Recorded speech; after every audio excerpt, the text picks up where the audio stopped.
こんちは。4G 生産チャーク図鑑やっていきます。久々の単発企画となるこちら、4G にある生産チャーク全30種を紹介しますよ。性能と見た目を属性別に見ていくよ。魅力ある武器たちを振り返っていこう。ただし、一本一本丁寧に見ていくことはしない。ある程度ざっくりと紹介していくつもりだよ。フォーカスするのは各属性から1本ずつになります。その他はざっとステータスを眺めていく程度です。ともかくやっていきましょう。チャーク好きとしては非常にやりたかった企画です。紹介する方も楽しみだよな。それじゃ、レッツゴー。まずは無属性から見ていくよ。最終強化はこの3本だね。一番下の期待値とは物理のみのものです。榴弾の威力は倍率依存なので参考程度。当然、属性や最大ゲージの長さも考慮が必要。無属性でもガルレギは切れ味修復がありますからね。属性なしだけあって全体的に倍率が優秀だね。チャークの榴弾瓶は倍率命だ。斬撃が優秀のガルレギ、超出特化のクーネ。この辺は人気どころが揃うね。ジオブロスはやや中途半端な性能ですが、攻略段階では十分活躍できるでしょう。いずれも強力な武器が揃っていると言えます。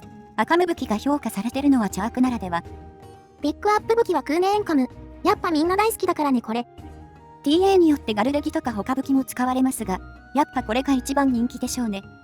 極限強化すれば最高倍率発掘ですらその敏火力に追いつけません。つうかマジで最高倍率以外は比較にならんよね。下手な発掘使うより絶対強い。取り回しの悪さは明確な弱点ではあるが、真打ちと砲術師で完成してるとこあるしな。適当にうかうかうで組めば十分運用できますしね。いろいろと環境的にも恵まれています。DLC なしで作れるのも嬉しいところ。古文書2冊目から作成可能ですよ。これからも 4G チャークを支えてくれることだろう。感謝を込めて調出ぶっ放していこうね。2番目は非属性だ。こちらも3本あるぞ。チャージフォックスはファミ通のイベント装備ですね。その他2本も強化にイベント素材が必要です。非属性は見た目が強いですね。チャージフォックスとエストーレが光ります。やっぱ盾がかっこいいと映えるよね。エストーレは発掘ルテミスで色違いが惚れるぞ。榴弾の2本は倍率が低いのが難点。期待値自体は悪くないんだが。切れ味と会心は敏火力に一切影響しません。この2本、よりによってそこが強みなんですよね。さらにチャチホは極限強化ができません。イベント武器が抱える悩みです。後半は非弱点もあんまりいないからな。せっかく見た目いいのに。つうわけでピックアップはエストーレ。火で作るならこれが最優先だ。強速整備にしては癖のない性能を持ちます。切れ味が優秀でスロットも完備。属性値はもう一歩欲しいところではありますが、低くはないので大丈夫でしょう。非弱点へのダメージは絶大だ。極限まで属性を強化して調出を打とう。気になるのは肝心の打つ相手がいない点か。パッと思いつくの浮かむくらいだわ。あと非弱点にはナズチがいますけど、これは竜武器の方が良さそうなんですよね。実はあんまり担ぐ機会ないかも。持ちたいと思うことは確実にあるんですが。当然、ウカムはギルクエにいないしね。ボックスの肥やしになりがちかもね。非属性チャークはなかなか立場が厳しい。どれも活躍の機会に恵まれない気がするぞ。チャージフォックスの倍率があと30高ければ、汎用武器になれそうなのにもったいない。3番目の属性は水。榴弾1本、強属性が2本だな。強属性が2本あるのは水と雷のみ。選択肢が広くなっています。ただし、強属性を担ぐなら属性値が1でも欲しいので、打連武器一択にはなっちゃいますね。そもそも、打連武器は強属性全体でも優秀な方だ。属性値450は高めの数値だよ。セルタス武器も悪くないんだが、別に他が優秀なわけでもないんだよな。もう一本のナバルレガリアは独自の立ち位置。倍率300は属性付きではかなり高めです。作成が面倒で取り回しも悪いですが、作成する価値は高い武器ですね。やっぱ榴弾ならこれくらいは欲しいよね。水武器では存在感のあるナバル君。ピックアップ武器ももちろんこいつだよ。普通に物理チャークとして優秀だ。この武器は TA でちょくちょく採用されてるのを見ますね。水弱点には第一候補になる強さ。属性値が310と十分あるのが強みです。倍率の割に恵まれてますね。紫の短さとスロゼロはかなり厳しいけど、言うて白毛含めればそれなりにあるね。運用としてはクーネと同じノリで良さそう。スキルも大体使い回せるだろうし。弾かれづらいのでこちらの方が扱いやすいかも。チャーク全体でも独特な存在感がありますね。当然、火力的に汎用性は落ちるんですが、クーネの代わりに担げるポテンシャルがあります。見た目だけなら発掘で長く運用できるしね。チャーク使いの心に残る武器と言えるだろう。4番目は雷属性だ。これも強属性が2本あるぞ。なんとチャークは貝で作れる雷属性が1本も存在していません。最終強化も激コウラーにミラルーツと攻略で使わせる気がありませんね。その代わり、基準順符とミラーアンセスブロウの数値はかなり高めに設定されてるよ。ラーチャークはなんと数値上はナバルの上位互換。強力な榴弾瓶武器だね。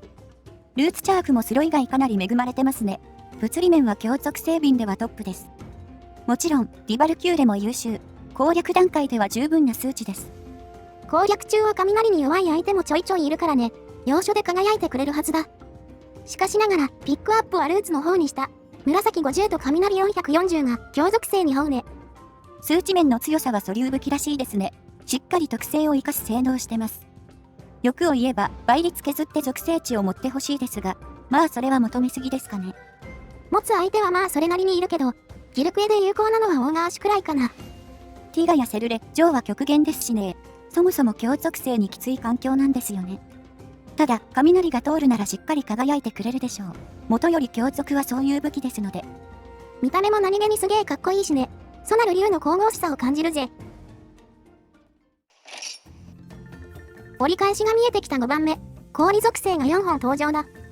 4本とはいえ、上位武器が混じってますがね。グランドスターアクスは USJ コラボ武器。氷属性といえばギルクエの花形属性ですが、残念ながらあまり強力なものがありません。何かしら問題抱えてる武器が多いんだよね。倍率、属性、切れ味、どれかが足りてない。そもそも生産武器って全体的に氷が弱いんだが、チャークも例に漏れずだ。サビクシャ武器は武器種によりばらつきがありますが、よりによってチャークは低倍率です。片手双剣みたく倍率340あったら、天下取れてたかもしれないのにね。この中ではザボア武器が一番使えるか、属性値460はかなり優秀。強属性瓶としては強力な一本ですね。ザザミアシュやバサルアシュには良さそう。ピックアップ武器はダオラゲングとしました。4G で追加されたダオラチャークです。MH4 時代は氷の榴弾瓶は USJ 武器のみ。この頃の層の薄さやばいよな。取り上げたはいいが、性能は微妙。やっぱり倍率が足りなすぎるな。純粋な期待値も高くないんですよねこれ。倍率270はダオラ武器の基準となる値ですが。切れ味も白、紫ともに長さが足りず、中途半端な1本になってます。見た目もどうなんだこれ。質感はダオラっぽくていいけど。正直、盾が高めにしか見えないんですよね。赤が入ってるサビ武器の方が好みです。いずれにせよ、これはなかなか持つ機会がないです。せっかく氷の榴弾枠なのに。カーナがいてくれたらな。実装 4G の5年後だけど。ここから後半戦だ。竜属性から3本。混沌ゴマ、シャガル、そして黒竜。やばいモンスターだらけですね。榴弾2本、強属性1本のスタンダードな構成です。ザ・セイバーはお察しですが。低倍率の公開新型はね、紫40でもこれはあかん。他2本はどちらも強力だ。倍率と属性値によってて、ピン特性とマッチしてる。ブーストオアフォールの属性は本当におまけ程度ですが、汎用物理チャークとしての需要がありますね。癖のない切れ味にスロ1、そして一発生産。G 級後半の汎用武器として最高です。地味にレア級で極限強化も軽いしね。我々もこれにはお世話になったな。ミラチャークは圧巻の属性値500が魅力。生産で最高、発掘の最高値に並ぶぞ。こちらも発掘な見た目の性能してますね。下手なの担ぐより圧倒的に強いです。ダラ、アカムなどの大物に有効。機会は少なめですが活躍してくれるでしょう。竜のピックアップはやはりゴマチャーク。ほんとこれいい武器だよ。地味に属性武器ではトップタイの倍率です。チャーク全体でも恵まれてますね。欲を言えば紫がもう少し欲しいところ。斬撃火力も無視できませんから。紫40あったらガチ武器だったね。クーネと持ち帰れるスペックだったと思う。ただ、これでも最適解を持ってる。素材元のゴマにはこれが一番。140環境でも候補になるのはすごいことですね。クーネ以外で持たれる生産はかなり希少。押村区はゴマの報酬のしょぼさですが、戦ってて楽しい相手ではありますから。見た目もかなりいいしね、この武器。しゃがる部分が金色になってる。しゃがる武器とも違った色合いですよね。中二心をくすぐります。クーネに飽きたらたまに担ぐのもいいですよ。見た目で気分をブーストしていきましょう。ここから状態以上に入るぞ。まずは毒だが、2本しかないね。スキュラ系とリオアシュ夫婦の系統ですね。状態以上には強属性瓶はありません。ただでさえ毒は厳しい属性ですが、強化ツリー的にも厳しい立ち位置の2本ですね。どっちも途中段階の生産がないんだよね。地道に強化しないと入手できない。その上で別の強化先を選ばれがちだ。これらはどうしても後回しになる。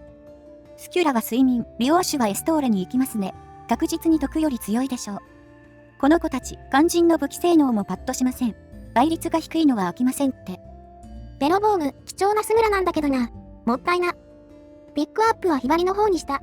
これ、とにかくビジュアルが最強にかっこいい。見た目はエストーレやルテミスの色違いですが、発掘ルテミスには煽ってないんですよね。というか、この武器のグラフィック久々に見ました。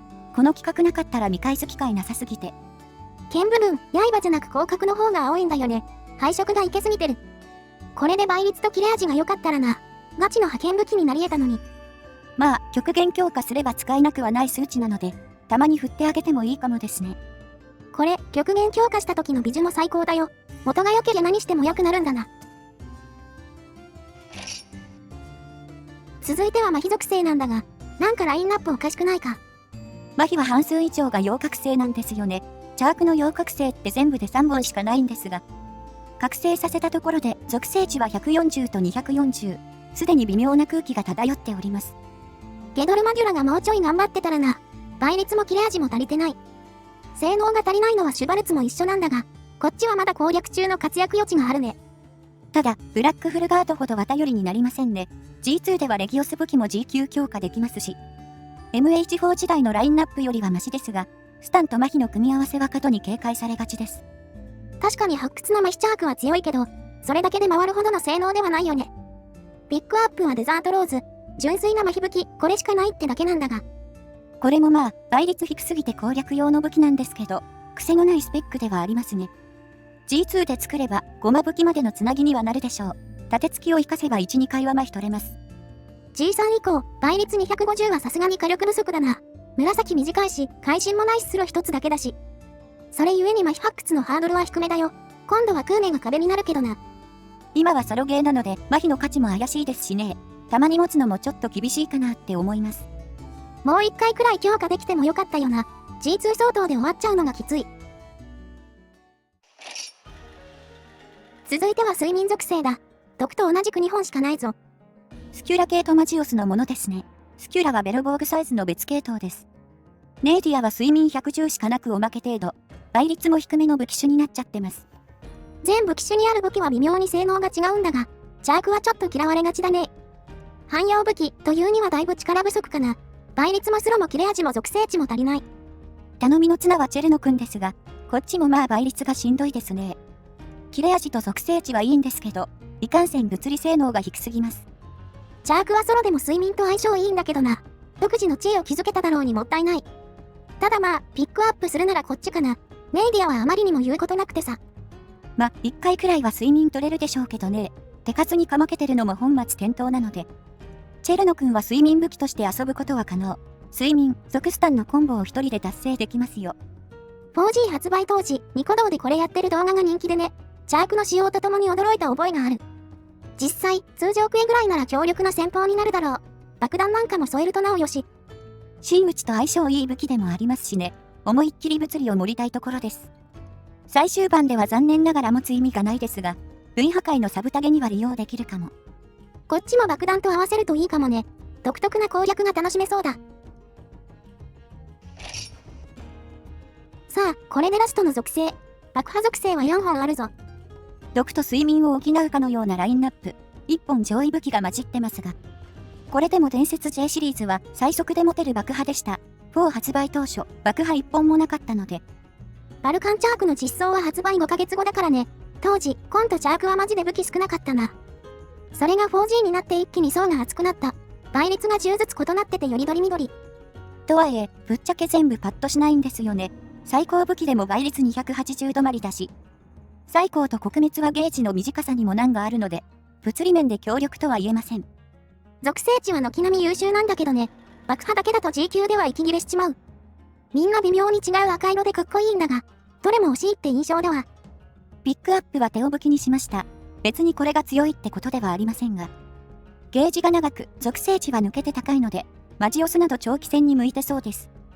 爆破ダメが高い組ならバカにならないからね。あえて爆破を使うとしたらこいつかもな。余談だけど、当初手を片手が PV に出た時、チャークじゃないかって騒がれてたよね。手を片手も片手にしてはかなり大ぶりですしね。蓋開けたら両武器種に実装されてましたが。というか、テオチャークが片手にも見えますよね。ちょっと剣が大きすぎる気もしますが。チャークの盾は丸っこいデザインだね。こっちのが合体しやすいんだろうか。ぶっちゃけ、これ使うならそれこそ手を片手でいいが、ギリ趣味で持てなくはない範囲かな。一応、属性の汎用性は間違いないですからね。持って腐るってことはないでしょう。というわけで以上、4G チャーク図鑑でした。たくさん武器追加されてよかったよね。4はマージで数少なかったですからね。初登場なんで仕方ないですが。4は瓶の選択肢がなかったり、全く登場しない属性も、発掘という救済すらありませんでした。4G チャークは性能面での強化が注目されるが、生産ラインナップ的にもここで完成されたと言えるね。我々的に好きな見た目はこの辺。チャークはどれもフォルムがイケてるけどね。ガルレギは盾がハート型なのが可愛いんですよね。シンプルなだけに目立ちます。振り返って驚いたのは王権宗純。こんなイケメンだったっけって思いましたね。